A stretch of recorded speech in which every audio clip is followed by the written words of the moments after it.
Hey there gamers, DreamcastGuy here, and today I want to talk about The Last of Us TV show because Season 2 is currently going on, and I gotta admit that I hate it, and it feels like a lot of people hate it, but here's my hot take. It feels like the people making the show hate these characters, and I want to discuss this because we're only 2 episodes into Season 2, and there's no way in hell I'm watching more of this junk. I mean, it actually sucks that freaking bad, and I feel like it so fundamentally misunderstands the importance of The Last of Us. But let me break it down. So to start with, in case you don't know who I am, I'm DreamcastGuy. Feel free to like and subscribe. And I'm a kind of person where The Last of Us Part 1 is one of my favorite games of all time. I still feel like it's such an incredible story. Joel and Ellie going across the United States over the course of an entire year, breaking the game into these different seasons, the terribleness of it at times, all the monsters and mayhem and cannibals, but also on top of that, the hopefulness of it at times. Just those moments of playing video games and patching up wounds and swapping stories. It feels like Joel and Ellie, it's such a great exploration of how they're trying to grow up even at their different stages in life. And I was really impressed by the fact that The Last of Us Season 1, the TV show, it took those ideas, that tone, that frame of mind, and they managed to do something with it. They really actually expanded it, giving us extra characters, more backstory in Jackson, which is the big city in The Last of Us, or even just stuff like, honestly, the crazy episode in Season 1 about basically the entire backstory of Frank and Bill. That's so good. I loved Season 1 of the show because it did feel like an addition, an adaptation. A lot of times when TV shows change stuff or twist stuff or whatever, you kind of got to think about it in the bigger picture. What's the grand purpose? Why are we adding this or changing this? And it always makes sense. A good product, it makes sense why they change it. Whereas Season 2 is radically different from the game. And in a lot of ways, it feels like they're afraid of the audience. But let me break it down. So obviously, last night, the episode came out. Season 2, Episode 2, which is the death of Joel. A huge chunk of the reason that The Last of Us Part 2 is so incredibly controversial is because the game begins by killing the main character of the first game. And then they make you play as this killer for hours and hours and hours. Half the game is played as Ellie, half the game is played as a woman named Abby. And I feel like doing that in a TV show, they had a chance to sort of explain Joel's death better. Some people were probably theorizing that they were going to do this at the end of the season instead of the beginning of it. Instead of having straight up beginning the TV show the exact same way they started the game, a lot of people thought maybe we're going to have it where we have all this extra back build up, all this extra stuff that sort of emphasizes the bond, the Joel living in Jackson, how Ellie is adapting to life. But instead, they still just decided to murder Joel right at the start. Now, I think my problem is the fact that they're really trying to, I feel like 90% of my problem is still the fact that they're changing stuff so much. Okay, what's going on in Jackson? A giant, crazy, epic zombie battle. That's so cool.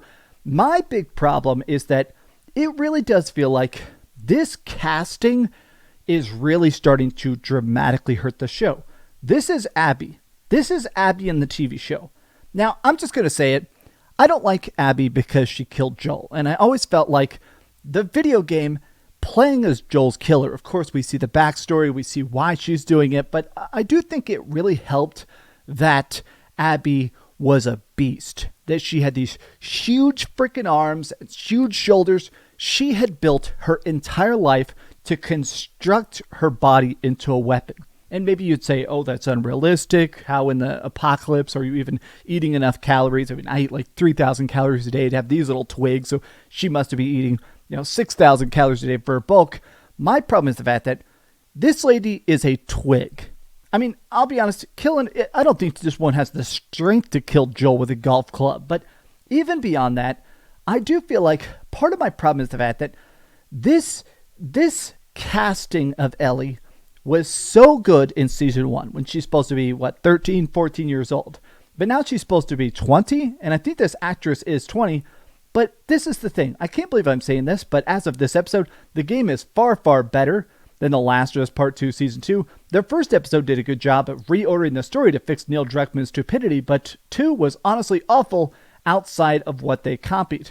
My thing is that, to me, this actress, as talented as she is, I definitely loved her in Game of Thrones and stuff, I just still feel like her looking like a little kid does hurt a story that is supposed to be about an adult seeking vengeance. And some people are basically saying, oh, it's because you don't find her hot. I don't think that's it.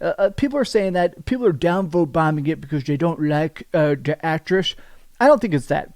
The first season, it totally worked. Season 2 is getting downvote bombs. And I do honestly think that a lot of it is that the handling of Abby is just too radically different. Part of what the game did that was incredibly ballsy, that I don't think they wanted to try to attempt to do in the TV show, is that it takes a while to kind of peel back the layers about why Abby looks the way she does, why she's so obsessed with Joel, why she's been tracking Joel for years and years and years.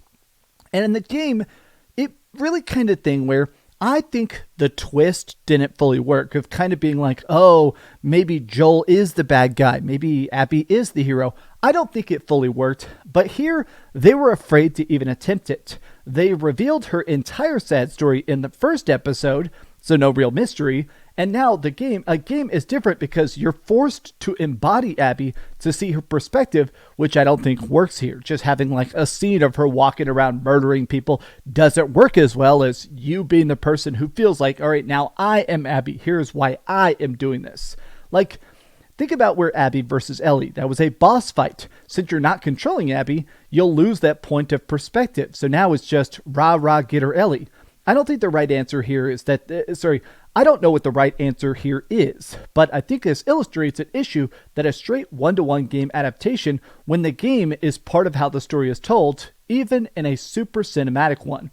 A lot of people are pointing out that with the show, they're kind of afraid of holding back about waiting to do that big reveal or something like that, because in a lot of cases, in a episode-to-episode TV show, it's not the same as a game. Maybe they're like, okay, we don't want to just tease in the first season, the cannibal weirdo David. That guy basically is very, very, very bad. But instead of sort of spacing it out, slowly drawing you in, and then basically doing the big twist of how evil and downright disgusting he is, in the first show, the first season, they're like, hey, he's just a creep. This is it. He walks up, hey, he's a creep immediately. No tension, no build up, just here it is. I want to show you 2 tweets by Gene Park here.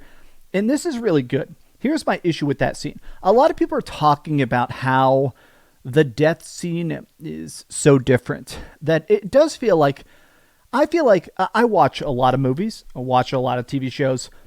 I feel like one of my big problems right now with current day Hollywood is that lighting sucks. It does feel like everybody makes stuff incredibly dark or way too relit. Everything looks really, really, really bad right now. And I feel like people have forgotten how color grading works. I walk away a little puzzled by the aesthetic choices of the scene. In the show, Joel was killed in a brightly lit living room of a lodge. The wide angles of Abby's friends, who are portrayed here with much louder protest against Abby's killing, felt oddly roomy, open, and colorful. This is in sharp contrast to Joel's torturing in a musty, blue-tinged basement with everyone lathered in spittle, blood, and anxiety. It felt like they were in the lowest floor of hell. And I feel like this is such a good point. I think I have another picture as well. Look at it. I just feel like this entire scene felt so well lit. It just really didn't work. And some people are like, okay, people are living 2020 all over again. You guys are in for a shock. If you don't like this, guess what? They already announced Last of Us Season 3. So, get ready for the fact that we're about to have the Abby show. We're about to have episode of this twig-armed version of Abby sticking around. I do feel like the lighting of this does definitely hurt it. Like going from a incredibly terrifying, trapped, paranoid situation of Joel slowly being butchered, going from that to, people hanging out in a snowy lodge, chilling and slowly killing him. And I agree in the fact that it's such a big room. It doesn't have that same claustrophobic nature, but this is my thing as well. I do feel like they really should have cast somebody bulkier, bigger, scarier, actually physically intimidating. This to me is hilarious. This lady is so teeny tiny. Another thing I'll always remember is how many twerps there were in 2020, including Neil Druckmann himself, who said that Abby's whole build makes total sense in the post-apocalypse, and then they cast a lady that is 1/3 her muscle mass. I just feel like it is an important part of the character. Like, you can say maybe they should have done more. Maybe they could have given her some fake muscles because she is wearing that long sleeve shirt. You can put some padding in there or something. I do just feel like her being such a waif-thin person, it is harder for me to imagine her as this person that's dedicated her entire life, her entire team, her entire squad is purely focused purely on finding this one guy to kill him. It just doesn't have that same gravitas of obsession, of toxic burning hatred that made Abby work as a character. Like, I don't like her actions. I don't think I like her motivations and stuff, but that is so fundamental to the character that having this lady play it, to me, just doesn't make sense. Here's another thing I wanted to actually take a look at. Last of Us Part 2 is about ignorant hatred, and the game was structured and designed to boil that anger despite the lack of information. This show definitely creating a far different relationship with the audience that only games could foster. That's what I wrote. It's to the credit of Neil Druckmann and Gross's original vision that the second game felt so bold, even as it infuriated its own audience. It forced the audience to stew in angry confusion and hatred based on ignorance. An irony considering how many people continue to dismiss the second game's story despite never playing it. It's those original directorial choices that still feel daring today in a gaming environment that's all too keen to bend to audience demands. My real issue is that they've already laid out Abby's proverbial cards on the table. You know, the viewer and the player was meant to see Ellie's revenge quest fully on a team go kill Abby. Her exposition dumping on Joel just before she killed him robs her story of potency.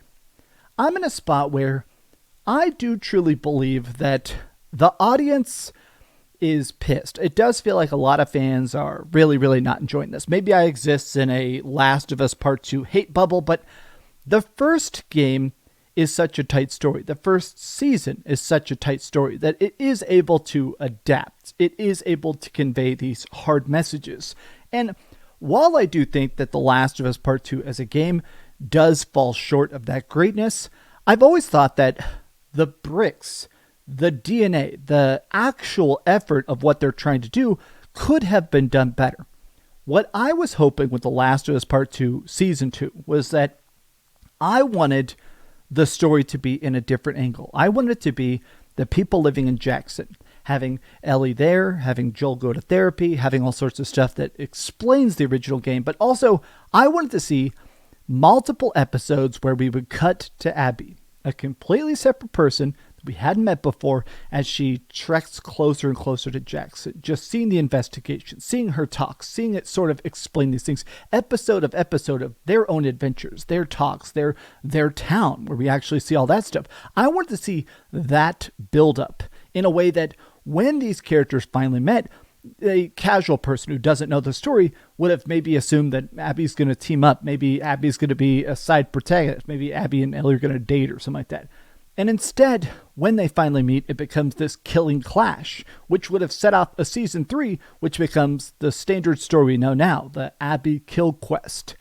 Instead, they tried to do it in a way where they put all the cards on the table, and now they're going to do a remixed, shallow repeat of the original story of Last of Us Season 2. And I just feel like that doesn't work. One of the most impactful moments at the end of The Last of Us Part 2, the game, is that at the very, very end, you play as Ellie for hours and hours and hours, and you're searching for it. You know for a fact that Abby's been captured. She's in this camp. The Seraphites have managed to capture her, or was it the WLF? Basically, Abby gets captured and she's being held in this camp. And when you finally go there, Ellie breaks into the camp specifically to find and kill Abby. She's not just going to let them kill her. She's going to basically steal it, right? And when you find it, Abby is incredibly emaciated. Her big, bulky arms have frailed down. She's a stick. She's so emaciated, so starved, so tortured that as a weird act of mercy, they fight, but Ellie doesn't have the heart to do it. She can't kill her. She realizes, you know what? I'm just going to set Abby free. I still feel like I really, really don't like that. I still feel like Ellie should have killed Abby, personal taste, but This entire version of the show, now that we have an actress that is already so skinny, already so frail, that final scene is not going to work at all. We know that's where this is going, and it is not going to work at all. This casting of the show, Pedro Pascal is great, Tommy is great, a lot of the side characters are great, but if this is all being built on Bella Ramsey and Caitlin Dever, I just feel like this is not going to work. But I wanted to just ramble about it because honestly, I am flabbergasted by these decisions. But that's my off-the-cuff thoughts. How do you feel about The Last of Us TV show? Feel free to like this video and subscribe. Or I've also made a bunch of videos about The Last of Us Part 1 and Part 2. So if you watch my complete thoughts on that, well, they're on the channel. But I love you guys very much. Thank you for watching. And if you could, please give this video a like and subscribe if you haven't already. And please keep dreaming. Also, there's talks that tomorrow we're getting the Oblivion Remaster remake. So be ready for that because I'm definitely going to be playing that and making a video. I actually replayed the first Oblivion game in preparation again. I replayed the original.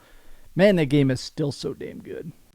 Thanks so much for watching that video. If you want to see something else, you can always click this link to see what I put up last, or, subscribe and see what's coming up next. Also, I promise that whatever I do, it'll try not to suck.